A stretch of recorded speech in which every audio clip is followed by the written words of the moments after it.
आकाशवाणी दिल्ली प्रस्तुत करता है विशेष फोन इन कार्यक्रम radio doctor.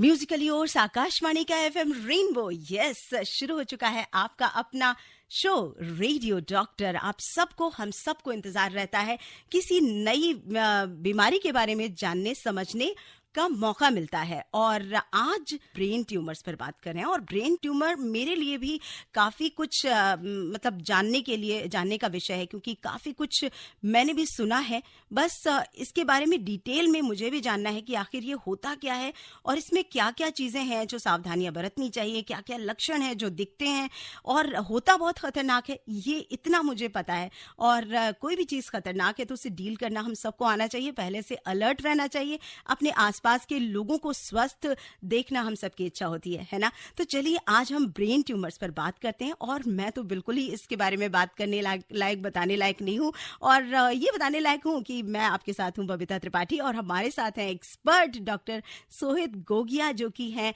Assistant professor department of neuro surgery lady Hardinge medical college में। और सबसे पहले हम उनका स्वागत कर लेते हैं इस विषय पर डिटेल में बात करने से पहले। तो सर आपका एफएम रेनबो पर ढेर सारा स्वागत है। नमस्कार, थैंक यू धन्यवाद। तो इस विषय पर बहुत सारी जानकारी देने के लिए वो बिल्कुल रेडी हैं और आप सब भी जानकारी लेने के लिए रेडी हो जाइए। अगर आपके पास कोई सवाल है तो आप उन सवालों के साथ रेडी हो जाइए और आपको उनको कैसे पूछना है उन सवालों को आपको बता देती हूँ। 23421080 या फिर 23421084 पर आप कॉल करके वो सवाल हमसे पूछ सकते हैं। और अगर आप चाहें तो सिंपल सा व्हाट्सएप एक मैसेज ड्रॉप करिए अपने सवाल के साथ, अपने नाम के साथ। 9868107070 ये है वो नंबर जिस पर आपके सवाल हम तक पहुंच सकते हैं व्हाट्सएप करने पर। तो चलिए 9868107070 पर व्हाट्सएप मैसेज करिए या फिर 23421080 या 23421084 पर कॉल करिए। आपके साथ हूं मैं बबीता त्रिपाठी। आज हम बात कर रहे हैं रेडियो डॉक्टर में ब्रेन ट्यूमर्स पर। आप सुन रहे हैं विशेष फोन इन कार्यक्रम रेडियो डॉक्टर। रेडियो डॉक्टर और आज हम बात कर रहे हैं ब्रेन ट्यूमर्स पर और हमारे साथ एक्सपर्ट डॉक्टर सोहित गोगिया, जो कि assistant professor department of neuro surgery lady Hardinge medical college से हैं। और आज जब हम बात कर ही रहे हैं ब्रेन ट्यूमर्स की, तो आप सब के बहुत सारे जो सवाल होंगे उन सब का भी ढेर सारा स्वागत है, क्योंकि आप सब भी बहुत कुछ जानना समझना चाह रहे होंगे। तो उसके लिए नंबर्स हैं 23421080 या फिर 23421084 जिस पर आप कॉल कर सकते हैं। और आप व्हाट्सएप मैसेज के जरिए भी अपना सवाल हम तक पहुंचा सकते हैं। 9868107070 पर आप करिए व्हाट्सएप मैसेज। तब तक मैं डॉक्टर साहब से बेसिक जो सवाल है वो मैं जानना चाहूंगी कि सर ब्रेन ट्यूमर्स होते क्या हैं? तो मैडम सबसे पहले जानने के लिए कि ब्रेन ट्यूमर क्या होता है आपको जानना जरूरी है कि ट्यूमर क्या है। शरीर में कोई भी एक प्रकार की गांठ है जो नहीं होनी चाहिए थी, क्योंकि जो शरीर के सेल्स हैं वो बॉडी में बढ़ना शुरू कर जाते हैं नॉर्मल ग्रोथ से ज्यादा। ओके। तो ये आपके चाहे ब्रेन में हो चाहे कहीं और पेट में हो तो उसको हम बोलते हैं ट्यूमर। सर का हुआ तो ब्रेन ट्यूमर हो गया, पेट का हुआ तो पेट का ट्यूमर हो गया। अब जो ट्यूमर होते हैं ये अलग अलग प्रकार के होते हैं। जरूरी नहीं है कि हर एक ट्यूमर कैंसर है, लेकिन हर एक कैंसर ट्यूमर जरूर होता है। इसको आप देख के चले तो ये क्या ट्यूमर होना नॉर्मल सी बात नहीं है? मतलब कुछ ट्यूमर्स तो नॉर्मल होते होंगे या नहीं? बिल्कुल भी एक भी ट्यूमर नहीं होनी चाहिए पूरी? कुछ प्रकार के ट्यूमर जो है वो अगर नॉर्मल तो नहीं बोलेंगे, जैसे अब चर्बी है, चर्बी हम उसको मेडिकली टर्म को बोलें तो लाइपोमा रहता है कई कि चर्बी के जो सेल्स हैं वो बढ़ जाते हैं साइज में, तो वो एक जगह पे आके गांठ बना देते हैं। अच्छा। तो वो हानिकारक तो नहीं होते हैं, लेकिन अगर साइज में बढ़ना शुरू करते हैं तो उनको निकालने की जरूरत पड़ती है। तो उसी प्रकार से ब्रेन के अंदर भी जो ट्यूमर रहते हैं वो अलग अलग प्रकार के रहते हैं। कईयों में ऑपरेशन की जरूरत पड़ती है, कई मेडिसिन से ही ठीक हो जाते हैं और कई जो हैं ऐसे ही छोड़ देते हैं बिना कुछ किए। ओके। तो ये सारे ट्यूमर्स दिखाई दें ये तो जरूरी नहीं है, ब्रेन के तो ऑब्वियसली नहीं दिखाई देंगे, लेकिन बॉडी में कहीं भी ट्यूमर होगा तो सारी ट्यूमर्स दिखाई दे ऐसा कोई जरूरी नहीं है ना? मैडम अगर साइज ट्यूमर का बहुत छोटा रहता है तो दिखना थोड़ा मुश्किल रहता है, लेकिन सबसे बेसिक इन्वेस्टिगेशन तो सीटी और एमआरआई ही रहती है, जिसके थ्रू हम सर के अंदर देख सकते हैं और ये जांच कर सकते हैं कि ट्यूमर है कि नहीं। तो इससे जुड़े बहुत सारे सवाल भी आ रहे हैं और इसका ट्रीटमेंट किस तरह से हो सकता है या नहीं हो सकता है या कितना सेफ होता है, इस तरह के जो सवाल हैं वो ना बहुत ज्यादा आ रहे हैं। और अभी जो मुझे मैसेज दिख रहा है वो मैं ले लेती हूँ।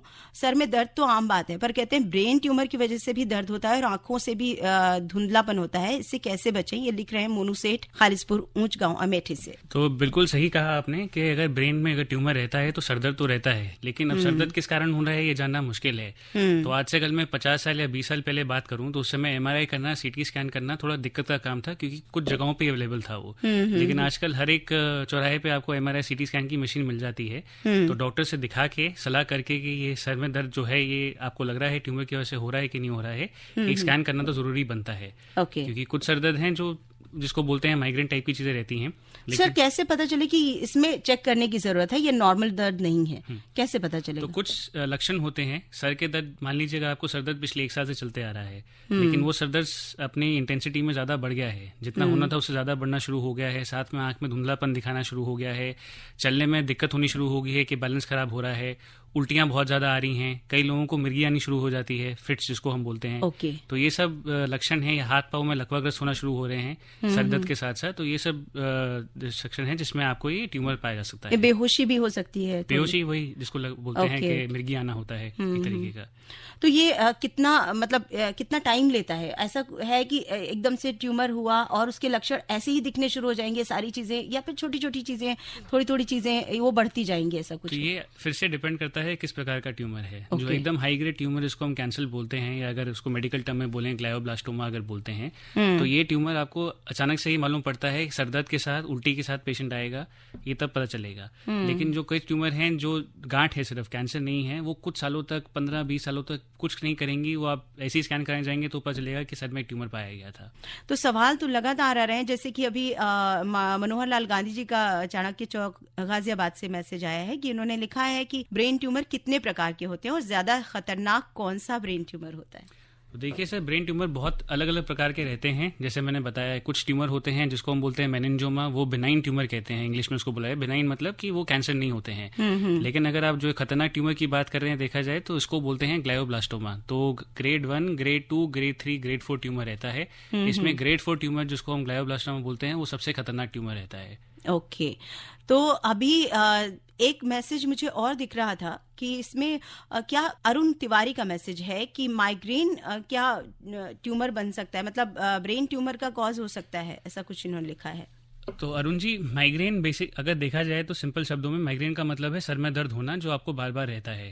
तो कोई भी पेशेंट जो उसको सर दर्द रह रहा है कुछ समय से ज्यादा, उसके लिए एक MRI स्कैन करना तो बनता ही है। और अगर MRI स्कैन में पकड़ा गया कि मान लीजिए उसमें गांठ है या ट्यूमर है, तो आप बोल सकते हैं कि माइग्रेन की वजह से ही आपको ट्यूमर पाया गया है। लेकिन माइग्रेन की वजह से ट्यूमर नहीं होता है, वो ट्यूमर का एक लक्षण है अगर देखा जाए तो आप सबके सवालों का एकदम स्वागत है। आप सब अगर कुछ पूछना चाहते हैं तो फटाफट अपने मैसेजेस हमको लिखकर भेज दीजिए 9868107070 पर। व्हाट्सएप के जरिए आप मैसेज कर सकते हैं, या फिर 23421080 23421084 पर कॉल कर सकते हैं। हम बात कर रहे हैं ब्रेन ट्यूमर्स पर। आपके साथ हूं मैं बबीता त्रिपाठी और मेरे साथ एक्सपर्ट डॉक्टर सोहित गोकिया, जो कि assistant professor department of neurosurgery, lady Hardinge medical college. आप सुन रहे हैं विशेष फोन इन कार्यक्रम रेडियो डॉक्टर 102.6 पर। आप सब आज सुन रहे हैं ब्रेन ट्यूमर्स पर हमारे डॉक्टर सोहित गोगिया को, जो कि assistant professor department of neurosurgery, lady Hardinge medical college से हैं। और अभी आप नेक्स्ट सवाल सुनेंगे, देखते हैं किसका है और क्या है। हेलो। हेलो, नमस्कार जी। जी नमस्कार, कौन बोल जी? रहे मैं राम सर बोल रहा हूँ दिल्ली से। जी बताइए। जी, मेरे 17 में जो है ये ब्रेन ट्यूमर की सर्जरी हुई थी, तो दोबारा से ये फिर पिछले साल फिर वो आपकी आवाज ब्रेक हो रही है। जी, मेरे जो दोबारा से दौरा पड़ गया था पिछले साल। ओके, सर्जरी हो चुकी है? हाँ जी, 17 में हुई थी, लेकिन दोबारा से वो फिर जो है दोबारा से हरा हो गया। ओके। तो उसका फिर साइबरनाथ करा था पिछले साल, और फिर ये गोली मुझे जो है फिर कब तक खाती रहनी पड़ेंगी? तो देखिए सर, आपको बेसिकली जो ट्यूमर है वो इस प्रकार का था जिसमें आपकी कीमोथेरेपी भी चल रही है, जहां तक मुझे लग रहा है। इसलिए उन्होंने आपको साइबरनाइफ की सर्जरी भी कराई थी, जिसमें सिकाई आपको मिली थी। तो कीमोथेरेपी कितने महीने चलेगी, ये तो आपको better answer radio medical oncologist ही बता पाएगा, क्योंकि उनके साथ हमारा ट्रीटमेंट नहीं। हाँ, ये सर कीमोथेरेपी नहीं हुई थी, सिर्फ जो साइबरनाइफ कराया था 3 दिन बुला करके। अच्छा, तो अभी हाँ, उसके बाद तो उसके बाद जो गोली चल रही है, 2 गोली चल रही है, तो वो गोली मुझे जो है कब तक खाती रहनी पड़ेंगी? वो सर ये किस प्रकार की गोली है ये जानना तो मुश्किल है अभी एफएम के ऊपर। अगर तो आपके दौरे कंट्रोल में हैं एक साल तक, तो उसको दवाई को हम धीरे धीरे करके कम कर सकते हैं। लेकिन जब हम दवा कम करते हैं और आपको फिर से दौरे पड़ गए, जैसे आपने बताया कि आपको दौरे फिर से पड़े थे, तो ये दवा लंबे समय तक चलती है। मान लीजिए 2-3 साल तक चलेगी, उसको फिर हम धीरे धीरे करने की कोशिश कम करेंगे। तो ये प्रोसेस रहता है सर इसका। हाँ, क्योंकि बंद कर दी थी तो 5 महीने बाद दोबारा पड़े थे। बिल्कुल सर। तो जो आपका सर है, सर बेसिकली एक इलेक्ट्रिक सर्किट की तरह रहता है। जब ट्यूमर होता है या कुछ होता है तो उस जगह पे एक तरीके का शॉर्ट सर्किट हो जाता है, तो बार बार वहाँ पे फायरिंग हो रही होती है। तो उसको और मेरी इससे जो है रोशनी चलेगी, मैं ब्लाइंड हो गया। अब रोशनी चलेगी तो ये जानना पड़ेगा सर ये किस प्रकार का, कहाँ आपका ट्यूमर था, किस लोकेशन पे? ये बिल्कुल ऐसा था कि जो हमारे ऑप्टिक जो वेन्स होते हैं वो उनको ऊपर ही था। हाँ, तो वही दिक्कत है सर। अब दिक्कत की बात क्या है कि जो कहीं पे भी आपके अगर मान लीजिए चमड़ी पे ऑपरेशन होता है तो चमड़ी में फिर भी कैपेसिटी है वापस रीजनरेट करने की, मतलब ठीक होने की। लेकिन ब्रेन के अंदर जो आपकी नसें रहती हैं वो एक बार सिकुड़ गई तो उसका वापस रिकवरी होना बहुत मुश्किल होता है। इसलिए हम बोलते हैं कि ब्रेन की ट्यूमर की सर्जरी या स्पाइन की ट्यूमर की सर्जरी आपको करानी होती है तो थोड़ा तुरंत करना पड़ता है, क्योंकि एक बार उसमें डैमेज होना शुरू हो गया तो उसको वापस रिकवरी करने में टाइम लगता है या समय लगता है, या कई बार नहीं भी हो पाती है। हाँ, क्योंकि मुझको इसमें ना ये 1 साल लग गई थी कराने में, 16 में हुआ था, 17 में ऑपरेशन कराया था। हम ऐसे भागते रहे, मतलब ऐसे ठीक हो जाएगा नहीं होगा। जी, अब आपका जो सवाल हो चुका है, हमारे नेक्स्ट जो लिसनर हैं उनका क्या सवाल है वो जान लेते हैं। और हेलो, कौन बोल रहे हैं? हेलो, हाँ जी, कौन बोल रहे हैं?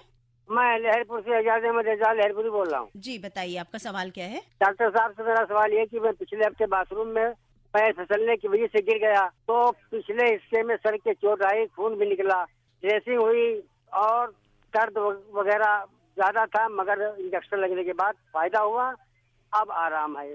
तो मुझे पूछना ये है कि हर वक्त दर्द हल्का हल्का रहता है, तो हमें कौन सी जांच कराना चाहिए? तो सबसे पहले नमस्कार सर, और धन्यवाद आपने कॉल किया है सवाल पूछने के लिए, बहुत ही सही सवाल है। तो सर में चोट लगने का, अब जब से आप फिसल के गिरे थे तो सर में जो आपकी हड्डी रहती है उसमें कई का फ्रैक्चर हो सकता है, खासकर कि ओल्ड एज के अंदर अगर आप देखा जाए तो। और कभी कभार सर के अंदर भी ब्लीडिंग हो सकती है। आप बता रहे हैं बाहर तो ब्लीडिंग थी ही, तो सबसे अगर आपको सेफ रहना है, सुरक्षित रहना है, तो मेरे हिसाब से एक सीटी स्कैन सर का जरूरी बनता है इस चीज को देखने के लिए कि सर में कोई चोट तो नहीं आई है। तो आप जांच करवाने के बाद ही इस बात को डिसाइड कर सकते हैं कि क्या चीज़ आपके ब्रेन में है और किस चीज़ का इलाज होना चाहिए। अभी मुझे एक मैसेज दिख रहा है कैलेश्वर ठाकुर का, ये लिख रहे हैं कि ब्रेन ट्यूमर क्या होता है जो आप बता चुके हैं, और इंसान तक ये कैसे पहुंचता है, इसकी शुरुआती लक्षण को कैसे पता लगा सकते हैं, ये लिख रहे हैं कैलेश्वर ठाकुर झारखंड से। कैलाश्वर जी बिल्कुल नमस्कार। जो आपका सवाल है इसका आंसर देना तो थोड़ा डिफिकल्ट है, क्योंकि अगर हमको ये मालूम पड़ जाए कि ट्यूमर क्यों होता है तो उसका इलाज एकदम हम सबको मालूम पड़ जाएगा। लेकिन कुछ चीजें हैं जो देखी जाती हैं। अगर आप देखिए कि हम जब जन्म लेते हैं तो हमारी जो जन्म होती है वो एक सेल से होती है, और वो सेल बार बार रिप्रोड्यूस करके पूरा एक इंसान बनाते हैं। तो कहीं ना कहीं किसी समय पे हमारी लाइफ में जब इस सेल की प्रोग्रामिंग खराब हो जाती है, ये सेल प्रोड्यूस अपने आप को ज़्यादा करने जाते हैं जितनी उनकी कैपेसिटी है उससे ज़्यादा, तो उस कारण की वजह से ट्यूमर होता है। अब इस सेल की प्रोग्रामिंग को ख़राब करने के लिए काफ़ी सारी चीज़ें होती हैं जो आजकल वातावरण में पाई जाती हैं। पोल्यूशन हो गया, यूवी रेडिएशन हो गया, जिस पानी का हम खाना खा रहे हैं उसमें केमिकल मिले हुए हैं, ये सब इन चीज़ों को करने में मदद करते हैं। लेकिन इसके ऊपर भी रिसर्च चल रही है, तो एक बार हमको ये मालूम पड़ जाए कि ट्यूमर क्यों होते हैं तो उसका इलाज भी हमको मालूम पड़ जाएगा। तो अभी जो सवाल है वो आ रहे हैं, बट अभी क्योंकि हम ब्रेन ट्यूमर्स पे बात करें तो कृपया वही सवाल पूछिए जो इससे जुड़े हुए हैं, और किसी भी दूसरे जो विषय का सवाल है वो जब उस विषय से रिलेटेड डॉक्टर्स आएंगे तभी आप पूछें। अभी फिलहाल एक जो मैसेज मुझे दिख रहा है वो दिल्ली नाथुपुरा से दिख रहा है कि किन चीजों की कमी से होता है ब्रेन ट्यूमर, ये बताने की कृपा करें। ये विजय कुमार का मैसेज है। देखिए, ऐसा तो नहीं है किसी चीज से कमी से होता है, जैसे मैंने आपको बताया। वैसे डॉक्टर कई लोगों को, ज्यादातर लोगों को ये होता है कि हमने, मतलब अगर ट्यूमर हुआ है किसी भी तरह का तो सबसे पहले दिमाग यही जाता है कि ऐसे हमने क्या गलत किया जिसकी वजह से ऐसा हुआ, कहीं दिनचर्या में कुछ कमी रह गई, या फिर हमारा जो रूटीन है वो खाने पीने का वो गड़बड़ था। जो दिमाग जाता है वो खाने पीने पे ही जाता है। तो क्या इनकी वजह से भी होता है क्या? नहीं, ये आपका सवाल एकदम जायज़ है, और ऐसे कुछ लेना देना नहीं है। आप जो भी खान पीन नॉर्मल तरीके से अगर आप जिंदगी जिएंगे, ये ट्यूमर किसी को भी हो सकता है, किसी भी समय, किसी भी उम्र में। ओके। बस आपको यही ध्यान रखना है कि जब ये लक्षण आपको दिखते हैं तो उसका तुरंत इन्वेस्टिगेशन कराइए, जांच कराइए और उसका फिर ट्रीटमेंट कराइए। और एक सवाल मुझे बहुत लंबा सा दिख रहा है, लेकिन ये सवाल नहीं बल्कि और कोई किसी केस के बारे में डिस्कस किया है। लेकिन जो मैसेज है आरती मिश्रा का है, इनका भी यही है कि लाइफस्टाइल किस तरह का होना चाहिए कि ये ट्यूमर हो ही ना, और क्या हमें डाइट में लेना चाहिए। और जैसे मैंने बताया था कि ज़्यादातर लोगों के दिमाग में यही होता है कि ये ट्यूमर इतनी खतरनाक बीमारी है, तो लोगों को लगता है कि हम ऐसा कुछ क्या हम पहले से ही सावधान रहें कि खाना पीना रहना इस तरह का स्टार्ट कर सकते हैं क्या, जिससे ये होगा ही नहीं। तो आरती जी, मैं फिर वही बोलता हूँ बात आपको कि खान पीन में जो आप नॉर्मल चीज़ें ज़िंदगी में चलती आ रही हैं वही कंटिन्यू करिए। अब जैसे बोलेंगे चीनी ज्यादा खाने से डायबिटीज होती है, वो सच बात नहीं है। कई लोगों को चीनी नॉर्मल भी खाते हैं, उनको भी डायबिटीज रहती है। तो सेम तरीके से ब्रेन ट्यूमर जो है ऐसा कोई चीज नहीं है जिसको आप खाने से ऐसा कंट्रोल करेंगे तो आपको किसी को ब्रेन ट्यूमर नहीं होगा। ये तो बस किस्मत की बात है, जिसको हो गया हो गया। लेकिन फिर मैं बोलता हूँ कि अगर लक्षण आपको लगते हैं ब्रेन ट्यूमर वाले, जैसे मैंने आपको बताया, सर में दर्द होना, उल्टी बहुत ज्यादा आना, आंखों में धुंधलापन आना, बेहोशी होना, मिर्गी फिट्स आने, एक तरफ का हाथ पांव कमजोर होना, चलने में दिक्कत आनी जिसकी वजह से आपको लगता है कि आदमी पी के चल रहा है, ये सब अगर दिक्कतें आती हैं सरदर्द के साथ साथ, या सरदर्द ज्यादा बढ़ता है पहले से, तो अपना तुरंत जांच कराइए MRI CT स्कैन के साथ, ताकि बीमारी सही टाइम पे पकड़ी जाए। जी, रघुविंदर सिंह जी बोल रहे हैं कि सर्जरी से पेशेंट की लाइफ को कितना रिस्क रहता है और after the surgery recovery time कितना होता है? तो सबसे पहली बात तो आपने अभी बताई है कि ब्रेन ट्यूमर बहुत खतरनाक चीज है। ये मैं एक बार क्लियर कर दूं कि एक समय पहले, आज से 50 साल पहले, ब्रेन ट्यूमर खतरनाक हुआ करता था, क्योंकि उस समय हमारे पास प्रॉपर औजार नहीं थे, दूरबीन नहीं था, ऑपरेशन करने के लिए लेटेस्ट टेक्नोलॉजी नहीं थी। लेकिन आजकल के समय में ब्रेन ट्यूमर की सर्जरी एकदम सुरक्षित है। बल्कि मैं ये भी बोलता हूँ, कुछ सेंटर्स में ऐसा होता है कि ब्रेन ट्यूमर की सर्जरी अगर आज है, सुबह पेशेंट एडमिट होगा, दोपहर को उसका ऑपरेशन होगा और कल तक डिस्चार्ज भी हो जाएगा, और उसके तीसरे दिन घर जाके आराम से नॉर्मल अपना जलपान कर सकता है। ओके, तो ये बहुत अच्छी आपने बात बताई कि मतलब इतना क्योंकि दिमाग में हम लोगों के ऐसी होता है कि ट्यूमर हो या और ऊपर से ब्रेन ट्यूमर हो तो ये बहुत बड़ी बात होती है। लेकिन आपकी बातों से लोगों को काफी जागरूकता आएगी और काफी हौसला भी मिलेगा इस बीमारी को फेस करने के लिए, अगर उनके आसपास के लोग या कोई भी रिश्तेदार इस तरह से फेस कर रहा है इस बीमारी को। तो फिलहाल एक ब्रेक लेते हैं और लौट कर आते हैं। आप सबके सवालों का इंतजार हम सबको है। 9868107070 पर व्हाट्सएप मैसेज के जरिए आप अगर कोई सवाल पूछना चाहें तो मैसेज करके पूछ लीजिए, और आप चाहें तो कॉल कर सकते हैं 23421080 या फिर 23421084 पर। आपके साथ हूं मैं बबीता त्रिपाठी। आप सुन रहे हैं विशेष फोन इन कार्यक्रम रेडियो डॉक्टर। रेनबो 102.6 पर आप सुन रहे हैं रेडियो डॉक्टर। आपके साथ हूं मैं बबीता त्रिपाठी और हमारे expert doctor Sohit Gogia, assistant professor department of neurosurgery, lady Hardinge medical college. और आज हम बात कर रहे हैं ब्रेन ट्यूमर्स पर। तो डॉक्टर सोहित गोगिया उसके बारे में डिटेल में काफी कुछ बता चुके हैं, और ब्रेन ट्यूमर के बारे में आप सबके बहुत सारे सवाल जो हैं वो लगातार आ रहे हैं। तो चलिए उनको भी लेते हैं और डॉक्टर साहब से भी जानते हैं अपनी तरफ से भी कि सर, जैसे हमने वजहों की बात की, आपने कहा कि कोई खास वजह नहीं होती है, लेकिन जब हो जाए तो फिर दिमाग बहुत सारा मतलब डिस्टर्ब हो जाता है। ये बात तो है, परिवार वाले जो पेशेंट है वो। और सबसे बड़ा जो सवाल होता है कि सर्जरी करवा तो लें, वो कितनी सेफ होगी, क्योंकि बहुत डर होता है अंदर से किसी भी सर्जरी के नाम से। तो क्या आज और पहले की सर्जरी में अब डिफरेंस है, अब ज्यादा सेफ है, या क्या हो सकता है, उसके जो कॉन्सिक्वेंसेस हैं वो क्या क्या हो सकते हैं, कितने खतरनाक हो सकते हैं? तो मैडम, जैसे मैंने आपको पहले ही बताया कि आज से 20 या 50 साल पहले की बात करें तो ट्यूमर्स की बात अलग थी। लेकिन अब टेक्नोलॉजी इतनी एडवांस हो गई है कि न्यूरो सर्जरी जो है, ब्रेन और स्पाइन की ट्यूमर की सर्जरी काफी सुरक्षित है, क्योंकि जो हमारे पास अभी औजार अवेलेबल हैं, टेक्नोलॉजी अवेलेबल है, वो इतनी बारीकी से जाके ट्यूमर को निकाल सकती है। मान लीजिएगा आपके ट्यूमर ऐसी जगह पे है जो आपका हाथ और पांव कंट्रोल करता है। पहले समय में ऐसे प्रकार के ट्यूमर पे ऑपरेशन ही नहीं किया जाता था, क्योंकि पेशेंट लकवाग्रस्त हो जाएगा और पेशेंट पे ऑपरेशन नहीं किया जाएगा। लेकिन अब ऑलमोस्ट 100% ट्यूमर निकाला जा सकता है मॉनिटरिंग के साथ, जिसको हम बोलते हैं इंट्रा ऑपरेटिव न्यूरो मॉनिटरिंग, जहां पे हम नसों को टेस्ट करते हैं जानने के लिए कि ये ट्यूमर के पास कौन सी नसें हैं जो काम कर रही हैं और कौन सी काम नहीं कर रही हैं, और सिर्फ उसी नसों को छेड़ा जाए जो ट्यूमर से के साथ वो हैं जुड़ी हुई, जो ट्यूमर से ग्रस्त है।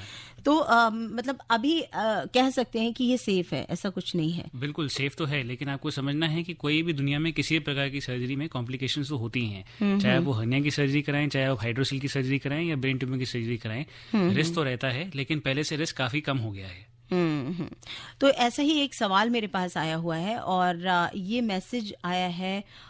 नमस्कार madam, doctor Lalit Bhatia, age 36, Ahmedabad से ये लिख रहे हैं।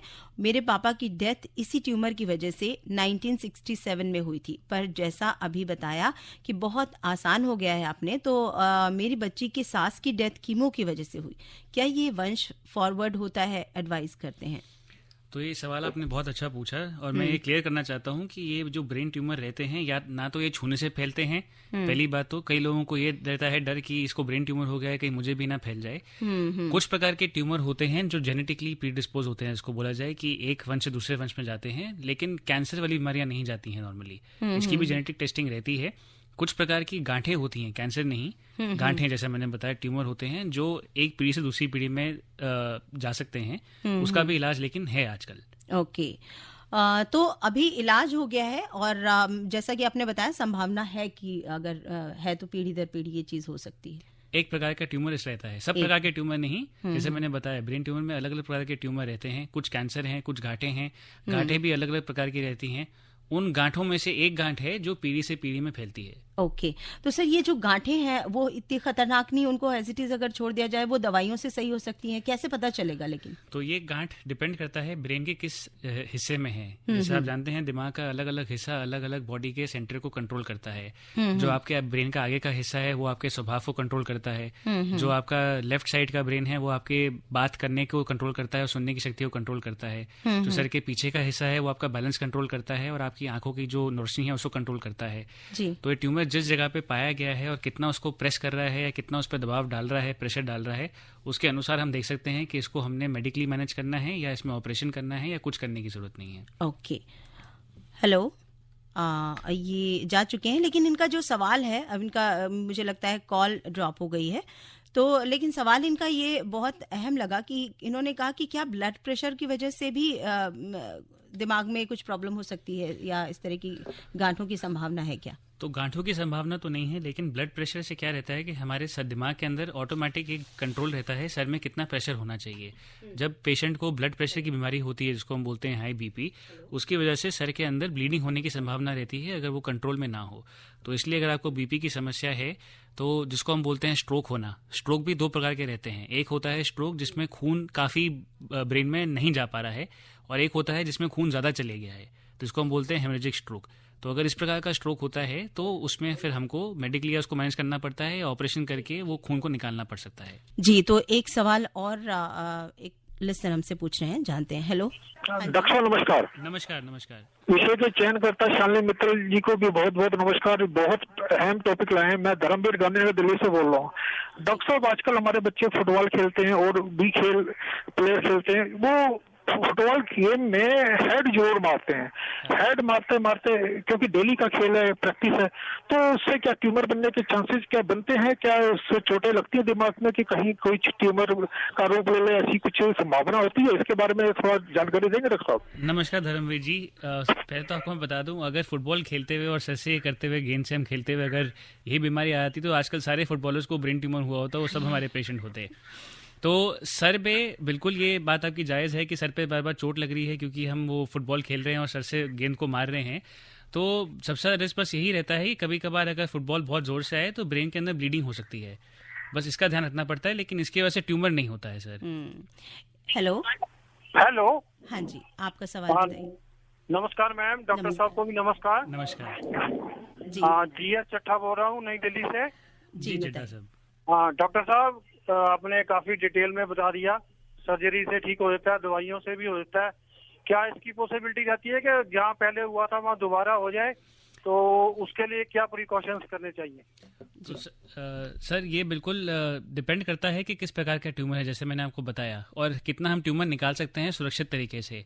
अब अगर आप बात करें एकदम कैंसर वाले प्रकार की ट्यूमर की, जो सबसे खराब रहता है, उसको आप पूरा भी निकालें तो भी चांस रहता है कीमो रेडिएशन के बाद भी ट्यूमर आने का वापस। तो इसलिए हम बोलते हैं कि हर 6 महीने में या हर 3 महीने में या हर 1 साल में आपको चेकअप के लिए आना पड़ता है। और जो ट्यूमर जिसको हम बोलते हैं सिर्फ गांठें जो रहती हैं, उसको अगर आप पूरी तरीके से निकाल दें तो उसकी आने की संभावना बहुत कम रहती है। और ये भी डिपेंड करता है कि आप ट्यूमर कितना निकाल रहे हैं। मान लीजिए वो ट्यूमर ऐसी नस से चिपका हुआ है कि अगर उसको हम निकाल दें और आप लकवाग्रस्त हो जाएं तो उतना हमको थोड़ा सा ट्यूमर छोड़ना पड़ सकता है और उसको हमको चेकअप के रखना पड़ता है हर साल के लिए। तो ब्रेन ट्यूमर पर आपके और भी सवाल हैं तो आप फटाफट हमसे फोन नंबर से या फिर व्हाट्सएप मैसेजेस के जरिए जुड़ सकते हैं अपने सवालों के साथ। तो उसके लिए नंबर्स हैं 23421080, 23421084 जिस पर आपको कॉल करनी है, और मैसेज करने के लिए, व्हाट्सएप मैसेज करने के लिए आपके लिए नंबर्स हैं 9868107070, 9868107070। आज का टॉपिक है ब्रेन ट्यूमर्स और आपके साथ हूं मैं बबीता त्रिपाठी, मेरे साथ expert doctor Sohit Gogia, assistant professor department of neurosurgery, lady Hardinge medical college. आप सुन रहे हैं विशेष फोन इन कार्यक्रम रेडियो डॉक्टर। रेनबो 102.6 पर आप सुन रहे हैं रेडियो डॉक्टर, आपके साथ हूं मैं बबीता त्रिपाठी, और मेरे साथ अभी सवाल है ब्रेन ट्यूमर से रिलेटेड, क्योंकि हमारे एक्सपर्ट से आज हम इसी विषय पर बात कर रहे हैं। तो हेलो, नमस्कार। नमस्कार, बताइए आपका सवाल। हमारा सवाल डॉक्टर साहब को नमस्कार। नमस्कार। नमस्कार सर। डॉक्टर साहब जी, मेरी सिस्टर है, उनकी एज अभी है 70 के आसपास। 70 के आसपास। हाँ, तो उनको अभी थोड़ा सा ब्रेन ट्यूमर का गए 2-3 महीने से प्रॉब्लम चल रहा है, और उसका अभी मेडिकल हॉस्पिटल में अच्छा इलाज चल रहा है। तो अभी थोड़ा बहुत ठीक है, उनको फिर से 8-10 दिन के बाद बुलाया, लेकिन फिर आगे चल के क्या सर्जरी की जरूरत पड़ेगी? सर, ये डिपेंड करता है कि किस प्रकार का ट्यूमर है। जैसे मैंने आपको बताया कि MRI को देख के हमको लगता है कि किस प्रकार का ट्यूमर है, कि ये बिनाइन ट्यूमर है, इसको हम बोलते हैं सिर्फ नॉर्मल ट्यूमर, कि ये कैंसर वाला ट्यूमर है। तो अगर तो ये कैंसर या हाई ग्रेड ट्यूमर रहता है तब तो डेफिनेटली सर्जरी की जरूरत पड़ेगी। पर अगर ये बिनाइन ट्यूमर है, कुछ प्रकार के ट्यूमर ऐसे होते हैं जो कैल्शियम की गांठ की तरह होते हैं, बेसिकली सर के अंदर पत्थर, तो उसको तो ऑपरेशन की जरूरत नहीं पड़ती है। लेकिन अगर ये ट्यूमर किसी नस को दबा रहा है, उसकी वजह से पेशेंट को सिम्टम आ रहे हैं, जैसे मैंने बताया कि सर में बहुत ज्यादा दर्द या मिर्गी आना है, कुछ आना, तो फिर डेफिनेटली ऑपरेशन की जरूरत पड़ सकती है। और दूसरा सवाल सर, पूछिए। मेरे खुद के सर पे वो लाल पोड़ी आती है, तो क्या वो ब्रेन ट्यूमर के लक्षण हो सकते हैं ऐसे? नहीं सर, वो ब्रेन ट्यूमर के लक्षण नहीं है। नहीं ना? नहीं सर, एक सवाल जो आपने जो अभी बताया कि कुछ गांठें ऐसी होती हैं जो जिनको ऑपरेशन की जरूरत नहीं होती, क्या वो प्रॉब्लम क्रिएट करती हैं, दर्द वर्द क्रिएट करती रहती हैं क्या? नहीं, देखिए, कई का जैसा आपको मैंने बताया कि पेशेंट गया अपने सरदर्द के लिए, सिर्फ को लेके सरदर्द ही उसको दिक्कत है और कुछ नहीं है, और सरदर्द में पाया गया एक छोटी सी गांठ है, मान लीजिए 1 सेंटीमीटर की, वो भी ऐसी जगह पे जो उसको तंग नहीं कर रही है, तो अच्छा। जरूरी नहीं है कि सरदर्द उसकी वजह से हो, तो उस प्रकार की गांठ को हम ऐसे ही छोड़ सकते हैं। मतलब ऐसी भी गांठें होती हैं जो तंग नहीं करती हैं, उनसे कोई प्रॉब्लम नहीं, उनसे कोई प्रॉब्लम नहीं होती है। बिल्कुल।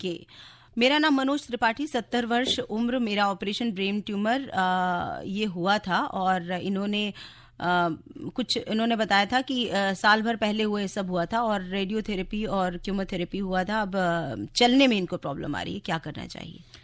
तो मनोज जी, जो आपको चलने में दिक्कत आ रही है, मेरे को तो ये जानना जरूरी है पहले कि आपको पहले भी दिक्कत ये थी कि नहीं, क्योंकि जैसे मैंने आपको बताया कि ट्यूमर जहां जिस लोकेशन में सर में पाया जाता है उसकी वजह से अलग अलग लक्षण रहते हैं। जैसे मैंने बताया कि पेशेंट लकवाग्रस्त हो सकता है, हाथ पांव में कमजोरी आ सकती है।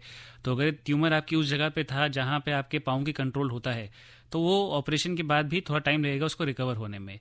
कभी कभार ये भी होता है कि कीमो रेडिएशन लेने के बाद सर में सूजन आनी शुरू होती है, जिसकी वजह से चलने में दिक्कत आती है। कभी कभार जो हमारे सर के अंदर पानी की थैलियाँ रहती हैं, वो नॉर्मल इंसान में भी रहती हैं, लेकिन कीमो और रेडिएशन की वजह से वो पानी की थैली बढ़ सकती है।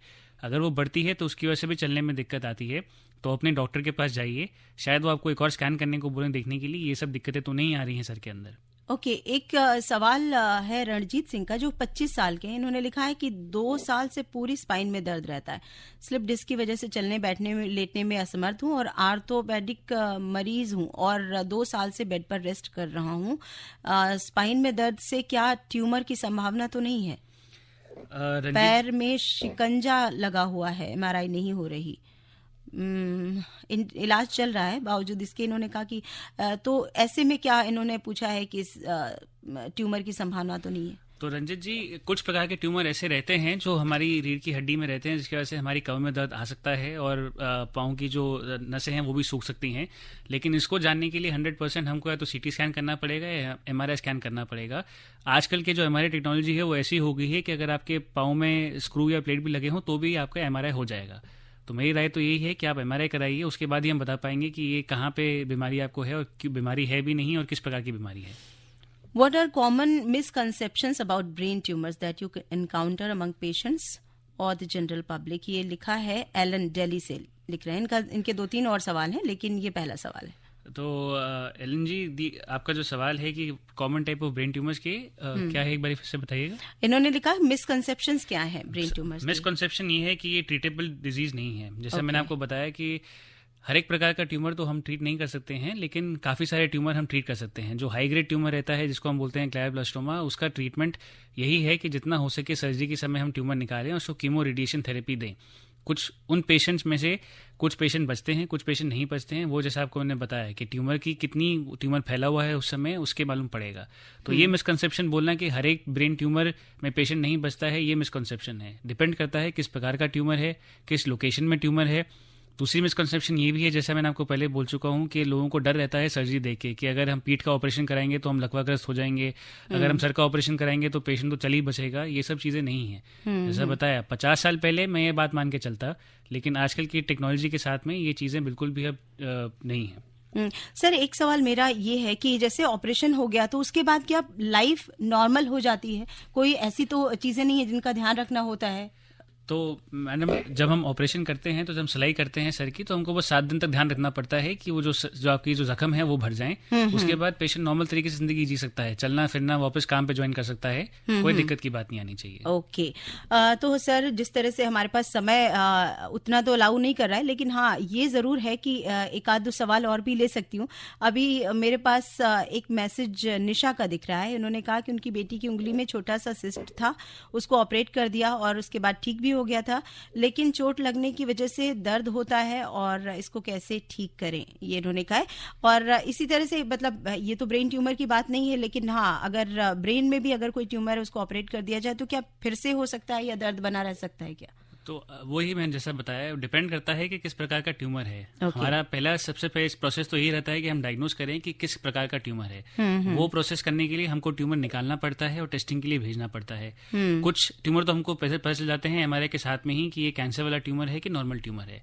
तो अगर नॉर्मल ट्यूमर है, जो गांठ है उसको आपने निकाल दिया, तो उसका वापस आने की संभावना काफी कम होती है। मान लीजिए 99% नहीं आना चाहिए, लेकिन अगर हाई ग्रेड ट्यूमर है तो वो आने की संभावना रहती है। ब्रेन ट्यूमर और हेड इंजरी को कैसे समझें? क्या भूल जाना भी एक लक्षण हो सकता है? बिल्कुल, भूल जाना भी एक लक्षण रहता है। एक ब्रेन के स्पेसिफिक लोकेशन में, जैसे आपको मैंने बताया, अंदर की जगह पे अगर ब्रेन में अगर ट्यूमर फैलना शुरू करता है तो उसकी वजह से मेमोरी लॉस भी हो सकता है। तो ये मैसेज था सोनू परवाना का। मैसेजेस लगातार आ रहे हैं, लेकिन समय इजाजत नहीं दे रहा है और समय ये कह रहा है कि डॉक्टर साहब को धन्यवाद करें, यहाँ तक आए और इतनी महत्वपूर्ण जानकारियां दी। लेकिन उससे पहले डॉक्टर साहब कुछ कहना चाहते हैं चलते चलते। तो मैं जाने से पहले बस यही कहूंगा कि देखिए, ब्रेन ट्यूमर की बीमारी से और स्पाइनल कॉर्ड या बोलूं कि रीढ़ की हड्डी के ट्यूमर से आप घबराइए मत। बहुत लोगों को मैं देखता हूं ओपीडी में ही दिक्कत रहती है, बोल के कि सर आपने तो बोल दिया है ऑपरेशन की जरूरत है, हमने तो सुना है कि पेशेंट लकवाग्रस्त हो जाएगा। ऐसी बात नहीं है। टेक्नोलॉजी काफी बढ़ चुकी है। जैसा मैंने आपको बताया कि पेशेंट पे अगर आज आप ऑपरेशन करते हैं, कल या परसों तक पेशेंट डिस्चार्ज होकर घर भी जा सकता है। ओके। तो घबराने की जरूरत नहीं है। बहुत सारी क्लैरिटी दिमाग में आ गई है इस टॉपिक पर बात करके डॉक्टर साहब से। आज हमने बात की ब्रेन ट्यूमर्स पर और हमारे expert doctor Sohit Gogia, assistant professor department of neurosurgery, lady Hardinge medical college से। सर, आपका बहुत बहुत धन्यवाद। धन्यवाद। तो इसी के साथ मैं बबीता त्रिपाठी आपसे फिलहाल के लिए लेती हूँ विदा। फिर मिलूंगी, तब तक आप एंजॉय करते रहिए इसी तरह से एफएम रेनबो, दिल से दिल तक। अभी आप आकाशवाणी दिल्ली से विशेष फोन इन कार्यक्रम रेडियो डॉक्टर सुन रहे थे। कार्यक्रम की प्रस्तुतकर्ता थी शालिनी मित्तल।